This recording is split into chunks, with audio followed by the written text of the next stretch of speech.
नमस्कार, मैं हूं आपके साथ हिमानी नैथानी।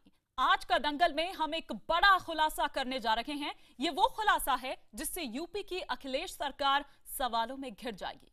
जरा सोचिए कि किसी आम आदमी को अगर किसी अथॉरिटी में काम पड़ जाए तो जूते घिस जाते हैं चक्कर लगाते लगाते। लेकिन लखनऊ डेवलपमेंट अथॉरिटी नेताओं और रसूखदारों पर ऐसी मेहरबान हुई कि नियम कानून की धज्जियां उड़ा दी गई। डीएम तक की आपत्ति को भी दरकिनार कर दिया गया। हम आज तमाम सियासी जो पार्टी हैं उनसे सवाल पूछेंगे कि आखिर नेताओं के मामले में क्यों नियम और कानून जो है वो ताक पर रख दिए जाते हैं। हमारे साथ तमाम पार्टियों के प्रवक्ता जुड़ेंगे, लेकिन पहले देखिए ये रिपोर्ट।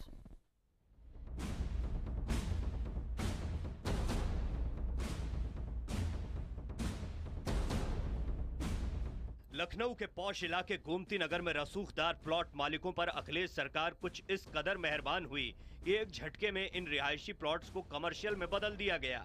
अब इनमें आसानी से कोई जिम चला सकता है, कोई बैंक का ब्रांच खुलवा सकता है और सूत्रों की माने तो इन्हें फायदा पहुंचाने के लिए नियम कानून को ताक पर रख दिया गया। इसका पूरा खुलासा हम करेंगे, लेकिन पहले आपको बताते हैं कि लखनऊ विकास प्राधिकरण यानी एलडीए के इस कदम से किस किस को फायदा हुआ है। उत्तर प्रदेश के सिंचाई मंत्री शिवपाल सिंह यादव, मुलायम सिंह यादव की पत्नी साधना गुप्ता और इन्हीं के प्लॉट पर बेटे प्रतीक यादव का मॉल है, यानी फायदा प्रतीक यादव को भी हुआ है। इसके अलावा बीजेपी सांसद लालजी टंडन और एलडीए की उप सचिव अंबी बिष्ट के साथ ही यूपी के सूचना आयुक्त अरविंदर सिंह बिष्ट को भी फायदा हुआ है। इस तरह के किए गए व्यवसायीकरण से विकास प्राधिकरण की पूरी छवि खराब हो रही है। जो हमारे टाउन प्लानिंग एक्ट था उसका पूर्णतः उल्लंघन किया जा रहा है। नियमों के मुताबिक जब किसी भवन का लैंड यूज बदला जाता है तो विज्ञापन निकालकर लोगों से आपत्तियां मांगी जाती हैं। आरोपों के मुताबिक मामला हाई प्रोफाइल लोगों का था, इसीलिए एक बहुत छोटे से अखबार में चुपचाप विज्ञापन निकलवा दिया गया। नतीजा, न तो लोगों को पता चला, न ही आपत्तियां आई। खबर यह भी है कि एलडीए बोर्ड की बैठक में डीएम राजशेखर और कुछ मेंबर्स ने इसका कड़ा विरोध किया, लेकिन इस विरोध को पूरी तरह नजरअंदाज कर दिया गया। उनका कहना था कि 1 महीने में कोई भी आपत्ति नहीं आई। तो मैंने जब उनसे पूछा कि आपने किस अखबार में निकाला, तो उन्होंने एक घरेलू अखबार को, एक छोटे अखबार को विज्ञापन दिया था। उन लोगों का बस चले तो हत्या और बलात्कार के केस को भी वो लोग जस्टिफाइड कर दे। ये सब तो मामूली बात है और ये केवल जो योजना बनाई गई है, ये जो फिर बदल किया गया है, सिर्फ और सिर्फ एक परिवार को लाभ देने के लिए। एक निर्णय लिया है एलडीए के बोर्ड ने कि जहां कहीं पर भी इस तरह की आवासीय भवन है और उनमें बैंक इत्यादि अगर कहीं चलती है तो उनको कमर्शियल उपयोग में करने का अनुमति दी है, लेकिन वो सबके लिए समान रूप से, किसी एक व्यक्ति के या किसी प्रमुख व्यक्तियों के लिए अलग है और सामान्य व्यक्ति के लिए अलग कोई कानून नहीं बना है। उत्तर प्रदेश में नेताओं के लिए सरकारी मेहरबानी का यूं तो ये पहला मामला नहीं है, पर पहली बार ऐसा हुआ है जब एलडीए बोर्ड के सदस्यों और लखनऊ के डीएम के विरोध को दरकिनार कर कोई प्रस्ताव पास किया गया है। मसला सिर्फ नियमों की धज्जियां उड़ाने भर का नहीं, मसला कुछ रसूखदारों को फायदा पहुंचाने भर का भी नहीं। मसला है बर्बाद होते सिस्टम का और मसला है कुछ खास लोगों के आगे घुटने टेकती सरकारी व्यवस्था का। अखिलेश रस्तोगी के साथ शलभ मणि त्रिपाठी, लखनऊ, IBN 7। और इसी पर हम और विस्तार से चर्चा करेंगे। इस पर विस्तार से चर्चा करने के लिए हमारे साथ जुड़ चुके हैं बीजेपी नेता IP सिंह जी और साथ ही साथ समाजवादी पार्टी प्रवक्ता जूही सिंह। इनके अलावा हमारे साथ कांग्रेस प्रवक्ता राजीव त्यागी जी भी जुड़ चुके हैं। आगे हम हमारे साथ बीएसपी के नेता भी जुड़ेंगे, लेकिन सबसे पहला सवाल जूही सिंह जी मेरा आपसे है, क्या यही समाजवादी चेतना है? क्या यही वो समाजवादी सोच है जिस लोहियावादी सोच की, लोहिया विचारधारा की आप बात करते थे कि अपना तो सोचो, जनता का चाहे अहित होता है, कुछ भी होता है, होता रहे? नैथानी जी, समय समय पर नए कानून बनाए जाते हैं और जब कानून बनाए जाते हैं, किसी भी बोर्ड की बैठक होती है, उसमें आपत्तियां भी आती हैं। ये मसला आपत्तियों को इनवाइट किया गया। अब आरोप ये आ रहा है कि छोटे अखबार में निकाला गया और कई जगह अनाउंसमेंट भी किया गया।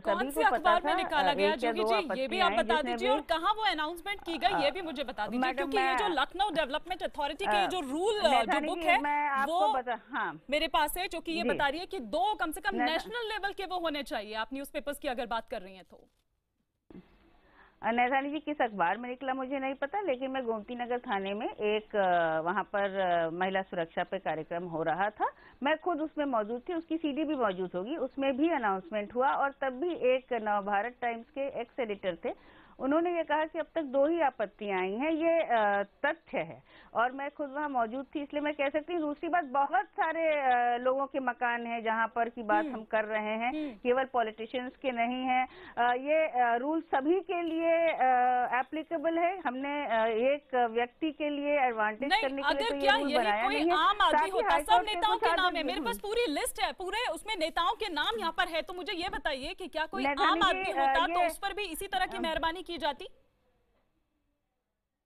नैथानी जी, जिस इलाके की बात हम लोग कर रहे हैं वहाँ पर बहुत इलीगल ऑफिसेज ऑलरेडी खोले जा चुके थे और लोग अपने मकान में ऐसा कार्य कर रहे थे। हमने केवल एक व्यवस्था दी है जहाँ से लोग ऑफिस खोलना चाहते हैं, अपने लैंड यूज को कमर्शियल में बनाना चाहते हैं, जो भी बनाना चाहता है। इसमें एलडीए ये तो कह नहीं रही है कि केवल आप पॉलिटिशियन हो या अधिकारी हो तभी आप पैसा जमा करें और तभी आप इस लैंड यूज को चेंज कर सके। साथ में 2013 में एक माननीय न्यायालय का भी आदेश है, समय समय पर आदेश होते रहे हैं, लोग कोर्ट गए हैं जो अपने रिहायशी इलाकों को कमर्शियल बनाना चाहते हैं। रसूखदार को फायदा पहुंचाने के लिए समय समय पर नियमों में अपने हिसाब से बदलाव किया जाता है, जनता का अहित होता है तो होता रहे। आप लोगों पर पहले ही परिवारवाद का आरोप लगता रहा है, पहले ही लगता रहा है और ये चीजें करके आप उस चीज पर और मोहर लगा चुकी हैं। आईपी सिंह जी, क्या ये एक पॉलिटिकल अंडरस्टैंडिंग है? क्योंकि लालजी टंडन को भी इसमें फायदा मिला है, उनका भी इसमें नाम आया है, तो समाजवादी नेताओं को भी फायदा हो, बीजेपी नेताओं को भी फायदा हो, ये एक पॉलिटिकल अंडरस्टैंडिंग है? जी आईपी सिंह जी, आप ही से मेरा सवाल है। देखिए, सवाल यह है कि जिसकी लाठी उसकी भैंस, और समाजवादी पार्टी सिर्फ लखनऊ विकास प्राधिकरण या कानपुर विकास प्राधिकरण, गाजियाबाद विकास प्राधिकरण की बात मत करिए। नोएडा, ग्रेटर नोएडा अथॉरिटी में आपको याद होगा कि यादव सिंह के घर में 2.5 किलो हीरा मिला, जबकि सामान्य हम आपके घर में जीरा नहीं होता है। और लेकिन आईपी सिंह जी, आपने मेरी बात का जवाब नहीं दिया। इसमें लालजी टंडन जी का भी नाम है, क्या ये एक पॉलिटिकल अंडरस्टैंडिंग है? अगर लालजी टंडन जी चूंकि लखनऊ में पहले उत्तर प्रदेश में नगर विकास मंत्री, आवास मंत्री रहे, लेकिन सवाल ये खड़ा होता है कि जिस प्रकार का बीसी का चरित्र रहा है, बीबी सिंह के पास जिससे पहले वो बीसी थे, 100 से ज्यादा प्लाट थे, आज सत्येंद्र यादव बीसी हैं, अरबपति हो गए, 5 स्कूल के मालिक हैं, तमाम प्रतिष्ठान है, तमाम उनके व्यवसायिक कॉम्प्लेक्सेस है। तो समाजवादी पार्टी ने एक तरह से जितने कॉमर्शियल भूखंड थे सब अपने नाम कर लिया, अपने परिवारों के नाम कर लिया है। लेकिन आप मेरी बात का जवाब नहीं दे रहे हैं आईपी सिंह जी। आपकी जो साधना गुप्ता यादव या प्लाट या प्रतीक यादव, देखिए ये वो सरकार है जो साधना गुप्ता का नाम आपको दिख गया, प्रतीक यादव का नाम आपको दिख गया, लालजी टंडन आपको नहीं दिखा? आईपी सिंह जी, लालजी टंडन नाम आपको नहीं दिखा? लालजी टंडन नाम नहीं दिखा, साधना गुप्ता दिख गया, प्रतीक यादव दिख गया, लालजी टंडन पे क्यों चुप हैं आप, क्यों बच रहे हैं? देखिए, बिल्कुल लालजी टंडन जी का नाम दिखा है। मैंने कहा ना कि वो नगर विकास मंत्री थे, अगर उन्हें कुछ करना होता, अगर वो लगभग 5 साल से ज्यादा मंत्री थे, तो आज उनके 50-100 प्लाट होते। चलिए ठीक है राजीव त्यागी जी, क्या आपको लग रहा है ये फिक्स्ड मैच है? रहा होता, लेकिन उनके पास एकमात्र भूखंड है। अगर एलडीए, मैं इस बात से गुजारिश करता हूं, अगर एप्लीकेशन पर एलडीए ने एक मैंने सुन ली आपकी बात, मैंने आपकी बात सुन ली आईपी सिंह जी, राजीव त्यागी जी, आपको ये मैच फिक्स लगता है? देखिए, कुल मिलाकर के मैं एक ही सेंटेंस से अपनी बात शुरू करूंगा, माइट इज राइट। सत्ताधारियों का ये चरण हो गया है कि जो हमारा चिंतन पूछ लीजिएगा, सामान्य परिवार से आए थे, 2000 करोड़ के आदमी हैं। आईपी सिंह जी, मैं आ रही हूँ आपके पास, सुन ली मैंने आपकी बात। खास आदमी होते हैं। आईपी सिंह जी, आऊंगी मैं आपके पास, पहले मैं यहाँ पर राजीव त्यागी जी की बात सुन लूं। राजीव त्यागी जी। आईपी सिंह जी, ना तो मैं किसी को डिफेंड कर रहा हूँ और मैं निश्चित रूप से एक बात स्पष्ट कह रहा हूँ, सिमट जाएगी। एक चैनल ने उस पर बहस भी किया। आईपी सिंह जी, राजीव त्यागी जी। आईपी सिंह जी, आप इतने बौखला क्यों रहे हैं? अंधा बाटे रेवड़ी अपने को दिए जाए, ये कहावत तो बिल्कुल चरितार्थ होती है। और एक दूसरी कहावत भी बता देता हूं आपको। किसी अंधे व्यक्ति से पूछा, अंधे भैया किसको गाली दे रहे हो? जिसे घर के दे रहे हैं। तो आप भी वही काम कर रहे हैं कि आपको अपने लोगों का तो नजर आ नहीं रहा है कहीं भी भ्रष्टाचार, दूसरे की आप तरफ को उंगली कर रहे हैं, तो तीन उंगली आपकी तरफ भी हो रही है। अब मैं कमजोर कड़ी रही है त्यागी जी। मैं एक बात कहना चाहूंगा, मैं हिमानी जी ये कहना चाहूंगा, देखिए लैंड यूज चेंज करिए आप, कोई दिक्कत नहीं है। पूरे देश में सरकारें हैं, सरकारें लैंड यूज कर सकती है चेंज। सुनिए अरे सुनिए, बीच में मत बोलिए, ये रिश्ता छोड़ दीजिए प्लीज। आईपी सिंह जी, आपका जब टाइम आएगा, जब आपके पास आएगा तो आप जरूर बोलिएगा, क्योंकि मुझे ब्रेक पे जाना है। एक बार राजीव त्यागी जी को भी अपनी बात बोलने दीजिए प्लीज। आईपी सिंह जी, मुझे ब्रेक पे जाना है, एक बार राजीव त्यागी जी भी अपनी बात रख दें। ये जो गुंडागर्दी भारतीय जनता पार्टी के लोग गली मोहल्लों में कर रहे हो, उसे टीवी चैनल पे मत करिए, गुंडागर्दी मत करिए। सुन लीजिए मेरी बात, मैं बहुत स्पष्ट बताऊं। देखिए लैंड यूज चेंज करना सरकार का अधिकार है और सरकार उसको चेंज कर सकती है। और देखिए कितने विचलित हो जाते हैं, मुझे अच्छा लगता है आप विचलित होते हैं, मुझे बड़ा अच्छा लगता है जब आप विचलित होते हैं, पूरे देश में बड़े विचलित हो जाते हैं आप गुंडागर्दी। देखिए ये गुंडागर्दी तो है, और जो आपके मंत्री जो है, आपके मंत्री राजीव जी, मैं आपसे जो पूछ रही हूँ आप इस बात का जवाब नहीं दे रहे, आप आपस में यहाँ पर भिड़ने पे लगे, ऐसे में।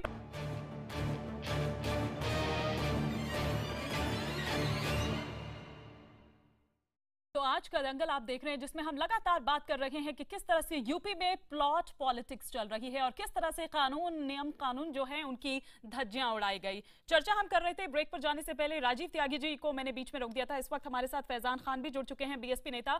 फैजान खान पे मैं आऊंगी, लेकिन राजीव त्यागी जी आप अपनी बात पूरी कर सकते हैं। देखिए सरकार का ये अपना अधिकार है कि वो लैंड यूज चेंज करे, लेकिन उसके लिए एक प्रॉपर गाइडेंस है, प्रॉपर उसके लिए नियमावली है। सरकार ने जब उस नियमावली को फॉलो नहीं किया तो निश्चित रूप से हाई कोर्ट या सुप्रीम कोर्ट में कोई भी चैलेंज करेगा तो ये निश्चित रूप से खत्म हो जाएगी।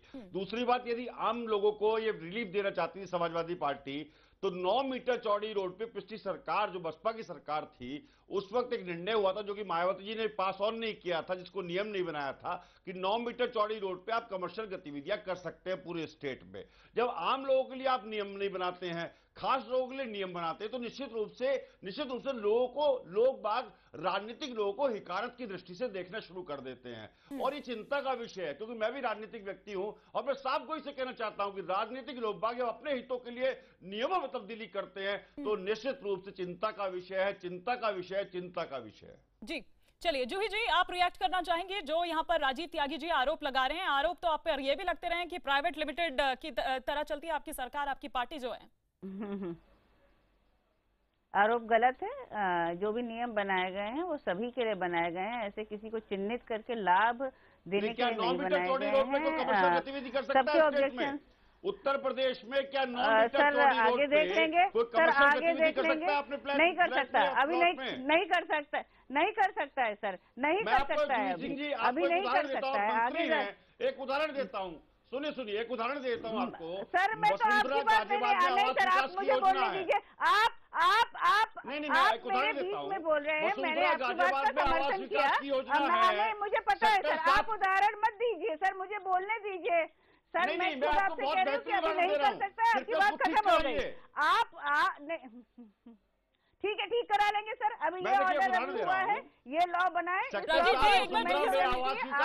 जी एक बार जूही सिंह की भी बात योजना को सरकार औने पौने दामों पे बिल्डर को देना चाहती है, पूरे सेक्टर को, जबकि वो पूरे वसुंधरा योजना के लिए पूरा का पूरा सेक्टर पब्लिक यूटिलिटी के था। आपको पता होगा, ये बड़ा आरोप है आपके पास। प्रमाण है सर कि सरकार औने पौने दाम पर किसी बिल्डर को देना चाहती है। मैं आपको प्रमाण आपको दे दूंगा, बिल्कुल मैं आपको दे दूंगा। लेकिन जूही जी खुद मुलायम सिंह आपने लेकिन जूही जी खुद मुलायम सिंह इस बात को खुले तौर पर कह चुके हैं, शिवपाल यादव को बाकायदा शिकायत कर चुके हैं। उन्होंने कहा है ये चीज मैनपुरी है, इटावा उन्होंने जी जूही जी खुद मैडम ये नोएडा की बात कर रहे हैं, ये नोएडा की बात कर रहे हैं, वसुंधरा की बात कर रहे हैं और ये 9 मीटर रोड का मसला उठा रहे हैं। ये जो चलिए ठीक है, लेकिन ये बात तो खुद नेताजी कह चुके हैं, खुद आपके नेताजी कह चुके हैं, खुद मुलायम सिंह यादव कह चुके हैं और सार्वजनिक मंच पर न सिर्फ मुलायम सिंह यादव बल्कि शिवपाल यादव कह चुके हैं। इस पर भी मैं आऊंगी। का हो रहा है, उनके मंत्रियों का हो रहा है। आईपी सिंह जी मैंने सुन लिया, ठीक है मैं लौटूंगी। फैजान खान जी, क्या आपको नहीं लगता है कि इससे अतिक्रमण बढ़ेगा इस फैसले से? जी जाहिर सी बात है, एकदम बिल्कुल बढ़ेगा, अतिक्रमण बढ़ेगा। और ये इनको जब चिराग बुझता है तो फड़फड़ाहट की जो होती है आवाज, वो मुझे दिखाई दे रहा है कि समाजवादी पार्टी को अब लग रहा है कि 2017 में सरकार की बहुजन समाज पार्टी की आने वाली है। अच्छा। तो कितने अवैध करप्शन के तो सबसे ज्यादा चार्जेस आप पर लगे, ये मुंगेरी लाल करप्शन के तो सबसे ज्यादा चार्जेस फैजान खान आप पर लगे हैं। सिद्दीकी, रामवीर उपाध्याय, आईपी सिंह जी, ऐसे चर्चा नहीं हो पाएगी। जांच लंबित है, 71 हस्तियों को दी गई है, जिसमें से लाल जांच आगे बढ़नी चाहिए। ये भूल रहे समाजवादी पार्टी के साथ भाजपा का भी नेता इसका आप सम्मिलित है। अपनी बात करिए ना फैजान खान, भाजपा की जुगलबंदी रखी करप्शन के है। सबसे ज्यादा चार्जेस तो आप ही की पार्टी पर लगे हैं। हमारे पार्टी में कोई करप्शन के चार्जेस नहीं लगे हैं। हमने तो इन अवैध कार्यों को रोका है अपने सदन में। मैं आपको बता दूं कि बोर्ड सदस्य बड़ी बात बोली, बड़ी बात भी हस्तियों को दिया गया है। एनडीए के बोर्ड सदस्य चलिए ठीक है। समाजवादी पार्टी से ये पूछिए कि प्रतीक यादव के सारे खानदान, सारे ससुराल के लोगों को आवंटित किया गया है। और ये मैं बता दूं, ये लीगल इसलिए पहले से कॉमर्शियल है। आईपी सिंह जी, आप जो भी कह रहे हैं ऐसे नहीं समझ आ पा रहा, एक एक करके। एसपी सिंह साहब सुन लीजिए, पहले एक चीज मैं ये कहना चाहूंगा मैम कि ये बताइए, ये जितने भी इन लोगों को हस्तियों को मिला है, ये पहले से रेजिडेंशियल को कॉमर्शियल इस्तेमाल कर रहे हैं। क्योंकि अब सरकार जाने वाली है, इसे ये लीगलाइज करने के लिए ये कदम उठाया गया है। और बोर्ड के मिला अभी थोड़ी है भाई, कहाँ अभी मिला है, कौन सा आवंटन हुआ है? एक लैंड नहीं आवंटन हुआ नहीं है, पर आपने नहीं है सरकार ने। बताइए एलडीए बाकी कामों में इतनी तेजी नहीं दिखाता जितना चलिए ठीक है। राजीव त्यागी जी कुछ रिएक्ट करना चाह रहे हैं, फटाफट से राजीव त्यागी जी आप रिएक्ट करें। तब आईपी सिंह जी देखिए, सरकार आई है जी, राजीव त्यागी जी। आईपी सिंह जी, चिल्लाने से चीजें ठीक नहीं होंगी, इस समस्या का समाधान ढूंढिए। देखिए, मैं जूही सिंह जी से कहना चाहूंगा, सरकार की प्रतिनिधि यहाँ पर बैठी है। सुनिए सुनिए सुनिए सुनिए सुनिए सुनिए, आप भाषण मत लो, लेकिन कुछ सलाह तो ले लो, सलाह तो ले लो। गुंडागर्दी मत करिए प्लीज। बिल्कुल बिल्कुल, हमसे सलाह ले लीजिए, क्योंकि ये उनसे भी अछूता नहीं है। आईपी सिंह जी, अरे आईपी सिंह जी आपको सलाह दे रहे हैं, राजीव जी सलाह दे रहे हैं, उनसे भी अछूता नहीं है। गुंडागर्दी मत करिए। देखिए कैसे गुंडागर्दी कर रहे हैं मेरे साथ, कैसे गुंडागर्दी कर रहे हैं, देखिए ना, गुंडागर्दी कर रहे हैं कांग्रेसियों। ये गुंडागर्दी कल्चर आपको मुबारक, आपको गुंडागर्दी कल्चर मुबारक, बिल्कुल मुबारक भारतीय जनता पार्टी को। भारतीय जनता पार्टी के मंत्रीगण भी यही काम कर रहे हैं, केंद्रीय मंत्री। कोई गार्ड को पीट रहा है, कोई दरोगा को पीट रहा है, ये भारतीय जनता पार्टी के लोग यही कर रहे हैं। तो किसी तरह से वो भारतीय जनता पार्टी को घुमा फिरा कर चर्चा में ले आता है, जबकि ये चर्चा समाजवादी पार्टी के भ्रष्टाचार को लेकर, भ्रष्टाचार को लेकर, मेरी बात सुनिए आईपी सिंह जी। आईपी सिंह जी ज्यादा जोर से बोलने से चीजें ठीक नहीं आती है। आपको लोग बात क्या सोच रहे हैं कि आपके बारे में चैनल पे बैठे हैं, समर्थन केंद्र में लिया है। तो इसलिए आप बोलिए राजीव, हमें समझाने का प्रयास मत करो, गुंडागर्दी करिए, समझाने का हिमानी जी गुंडागर्दी रुकवाइए चैनल पे, तो बेहतर होगा। गुंडागर्दी रुकवाइए चैनल पे। देखिए कैसे गुंडागर्दी कर रहे हैं, जैसे शब्दों का प्रयोग बंद करो। कैसे गुंडागर्दी कर रहे हैं, देखिए जो आपके कैसे गुंडाई कर रहे हैं आप, में हो रही है, बड़ी गुंडाई कर रहे हैं 50 सीट आप। तो नेताओं की बहु बेटियों को मांग लेते हैं, आप तो वो गुंडागर्दी करते हैं। कहाँ गए राज बब्बर, कहाँ गई भाई शीला दीक्षित आपका अभिमान तोड़ देंगी। राजीव त्यागी जी और आईपी सिंह जी, तोड़ देंगी। राजीव त्यागी जी और आईपी सिंह जी, आज कायदे से तो जूही सिंह को यहाँ पर जवाब देना था, लेकिन बहुत बेहतर होता। मैं तो बहुत नहीं, लेकिन आप दोनों जिस तरह से आपस में लड़ रहे हैं, जूही सिंह जी तो खुश हो रही है, मुस्कुरा रही है वहाँ पर कि चलिए अच्छा है, जवाबदेही से बची वो। मैं तो इनसे कह रहा गुंडागर्दी ना करे, बस उसका प्रदेश गुंडागर्दी बिल्कुल न करे। मेरी बात सुना आप, हिमानी जी, मैं 2-3 बातें कहना चाहूंगा। देखिए पहली बात मैं कहना चाहूंगा, अब सुन लेते हैं राजीव जी की बात को, कुछ कहना चाह रहे हैं यहाँ पर। जैसा कि मैंने शुरू में कहा, कुछ सलाह देना चाह रहे हैं, आप सुन लीजिए, क्योंकि कमजोर कड़ी तो कांग्रेस के लिए भी रही है। सरकार का ये राइट है कि सरकार लैंड यूज चेंज करे, मैं शुरू में भी कह चुका हूं, सरकार का राइट है जी। लेकिन इसके साथ साथ अगर आप खास लोगों के लिए लैंड यूज चेंज कर रहे हैं, पूरे प्रदेश में लोग बाग कंपाउंडिंग ना होने की वजह से परेशान हैं। पूरे प्रदेश में लोग बाग जो छोटा छोटा रोजगार करना चाहते हैं, लोग बाग 9 मीटर चौड़ी रोड्स पे एक अगर आप अध्यादेश ले आएंगे कि साहब अपने एक फ्लोर पे या एक कमरे में आप आप जाकर के कोई भी कमर्शियल एक्टिविटी कर सकते हैं। इससे लोगों को रोजगार मिलेगा, लोगों का जीवन बेहतर होगा और निश्चित रूप से इकोनॉमी भी बेहतर होगी। लेकिन सरकार अगर खास लोगों के लिए काम करती है तो ये चिंता का विषय उन्हें आम लोगों के ख्याल में रखना चाहिए। और आईपी सिंह जी से मेरा ये आग्रह है कि आईपी सिंह जी कृपया गिरवान में झांक लीजिए, किस तरह के बयान आप देते हैं और कैसे गुंडाई आप कर रहे हैं, बड़ा चिंता। चलिए ठीक है, मैं उस चीज पर नहीं रखना चाह रही, लेकिन जूही सिंह जी, डीएम के विरोध के बावजूद आखिर कैसे ये प्रस्ताव पारित हो गया? फिर आप शुरू हो गए, फिर आप दोनों शुरू हो गए। भेड़िया बताएगा, भेड़िया। अब देखिए, अब आप इस तरह के शब्दों का इस्तेमाल ना करें, आप दोनों ही इस तरह के शब्दों का इस्तेमाल ना करें। भाषण करोगे, CWG को लूट, देखिए आप देखिए ना, देखिए कैसे पीड़ित हो जाते हैं मेरे मित्र, कैसे उत्तेजित हो जाते हैं मेरे मित्र, देखिए कैसे उत्तेजित हो रहे हैं मेरे मित्र। मुझे बड़ा अच्छा लग रहा है ये उत्तेजित होते हैं, ये कंटेंट इनके पास है नहीं। आपको भी अच्छा लग रहा है, जूही सिंह को भी वहाँ पर अच्छा लग रहा है कि चलो अच्छा आपस में इन्हीं दोनों को लड़ने दो। जूही सिंह जी, डीएम के विरोध के बावजूद आखिर कैसे ये प्रस्ताव पारित हो गया? आपत्ति जताई थी उन्होंने, विरोध किया था उन्होंने, बावजूद उनके, बल्कि बोर्ड के सदस्यों को तो पता ही नहीं है। अब एक सेकंड, नहीं, डीएम भी एलडीए बोर्ड के एक सदस्य हैं, वो कोई जानकारी नहीं प्राधिकरण के बारे में। कांग्रेस ऐसे अनाप शनाप क्या जानते हैं?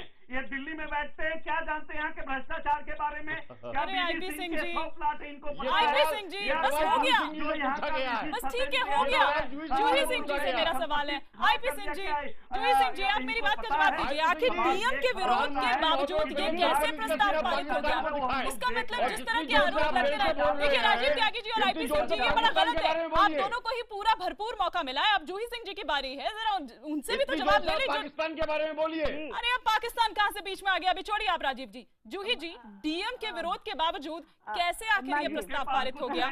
इसका मतलब ये चीज सही है कि ब्यूरोक्रेट और दिग्विजय सिंह से पूछिए।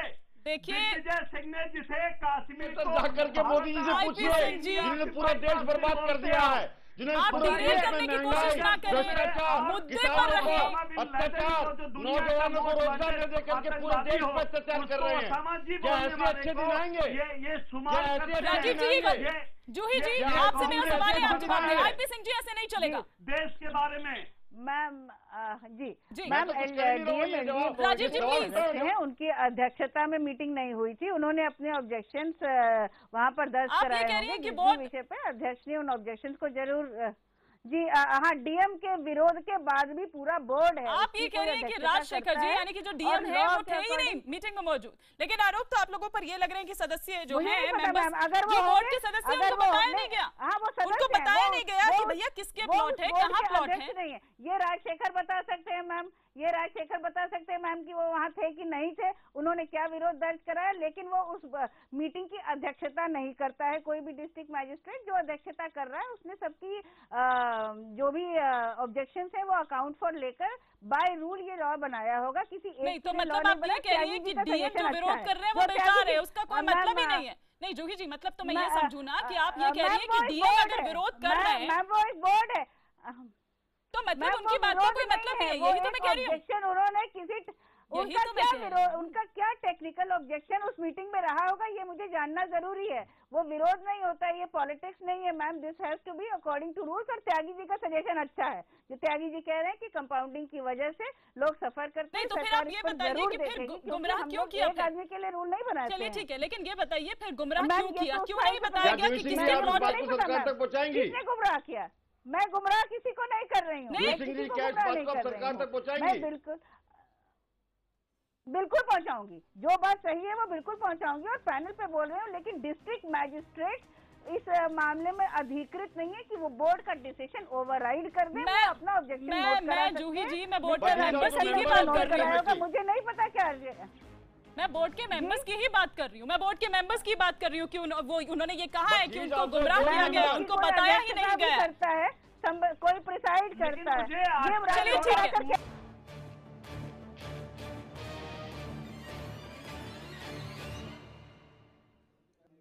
तो लगातार यूपी की प्लॉट पॉलिटिक्स पर हमारी ये चर्चा जारी है। जूही सिंह जी, क्या आपको नहीं लग रहा है चुनाव सर पर हैं और समाजवादी पार्टी जो है वो अब हार हम देख रहे हैं कि जो अपना जो ग्राउंड है वो लूज करती जा रही है, धीरे धीरे हर जगह पर कहीं ना कहीं कोई ना कोई ऐसी गलती हो ही जा रही है सपा से।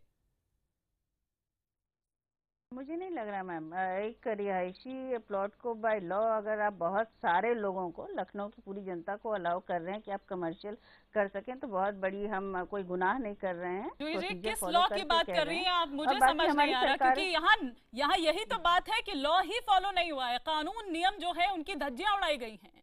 यही तो हम कह रहे हैं मैम, ये बिल्कुल धज्जियां नहीं उड़ी है। मैं ऐसा नहीं है मैम, कौन कह रहा है कि कानून और नियम की धज्जियां उड़ गई हैं? और अगर धज्जियां उड़ गई हैं तो ये न्यायालय डिसाइड करेगा, ये पैनल आरोप प्रत्यारोप मैं फिर से आपको दिखा देती हूँ ये जो लखनऊ डेवलपमेंट अथॉरिटी की ये जो रूल्स जो कह रहे हैं वो क्या कह रहे हैं। पहला रूल ही आपने फॉलो नहीं किया है, जिसमें कहा गया है कि कम से कम 2 नेशनल जो न्यूज़पेपर्स हैं उनमें बताना चाहिए अगर ऐसा कुछ चेंज करने की यहाँ पर बात है। पहला ही रूल फॉलो नहीं हुआ, दूसरे पे तो मैं क्या जाऊँ अभी। मैम जब तक मुझे ये पता नहीं होगा, जब तक मुझे ये नहीं पता होगा जो मुझे इस समय नहीं पता। आईपी सिंह जी, एक फाइनल कमेंट आपसे भी चाहूंगी और राजीव जी से भी। आईपी सिंह जी, पहले आप नहीं दे सकती हूँ। देखिए, 4 महीने बाद उत्तर प्रदेश में चुनाव होने वाले हैं, इसलिए जितने भी कॉमर्शियल प्लाट हैं सब जगह सेफई परिवार का नारा है कि कॉमर्शियल प्लाट हमारा है। और उसी आधार पर समाजवादी पार्टी, चाहे नोएडा हो, ग्रेटर नोएडा हो, गाजियाबाद हो, लखनऊ हो, कानपुर हो, सभी जगह एक तरह से। और मुलायम सिंह ने अपने लोगों को साफ तौर से निर्देशित किया कि कागज पत्तर भैया ठीक रखो, मंत्रियों को कहा, विधायकों को कहा कि चोरी चमारी करो, कमाओ, लेकिन कागज पत्तर दुरुस्त रखो। तो आप समझ लीजिए इस आधार पर समाजवादी पार्टी की सरकार चल रही है। 4 महीने मिलाकर के जिस तरह से सरकार की विदाई होनी है, जिस तरह से समाजवादी पार्टी कार्य कर रही है, मैं आपको बहुत स्पष्ट बताऊं, अथॉरिटीज नेताओं के बीच में बटी हुई हैं कि नेताओं ने अथॉरिटीज बैठ रखी है कि कलेक्शन कहां से कितना आना है, कैसे आना है। ये उत्तर प्रदेश का रियल हाल है। और जिस तरह से समाजवादी पार्टी कार्य कर रही है वो निश्चित रूप से उत्तर प्रदेश के आवाम के लिए तो कार्य नहीं कर रही है, खास लोगों के लिए कार्य करे, जो चिंता का विषय है। आवाम के लिए अगर आप कंपाउंडिंग करेंगे तो फायदा होगा, लोगों के नक्शे एकदम पास होंगे तो फायदा होगा, लेकिन वो सब होंगे नहीं, खास लोगों के लिए फायदा होगा, तो इससे पॉलिटिकल जमात पूरी बदनाम होगी। चलिए ठीक है, लेकिन मुझे ये समझ नहीं आ रहा कि अभी कुछ दिन पहले अखिलेश यादव फिर कैसे आखिर कह रहे थे, क्योंकि वो ये कह रहे थे कि हमारी जो समाजवादी विचारधारा है लोग उसको समझ रहे हैं, लोगों तक ये पहुंच रहा है और लोग जो है वो दोबारा से 2017 में हमारी सरकार लेकर आएंगे। तो क्या यही सोच है, क्या यही जनता के हित की यहाँ पर बात है? ये सोचने वाली बात होगी, जनता खुद समझदार है। बहुत बहुत शुक्रिया, आप तीनों खास मेहमान हमारे साथ जुड़े हुए थे, आप तीनों का ही बहुत बहुत शुक्रिया।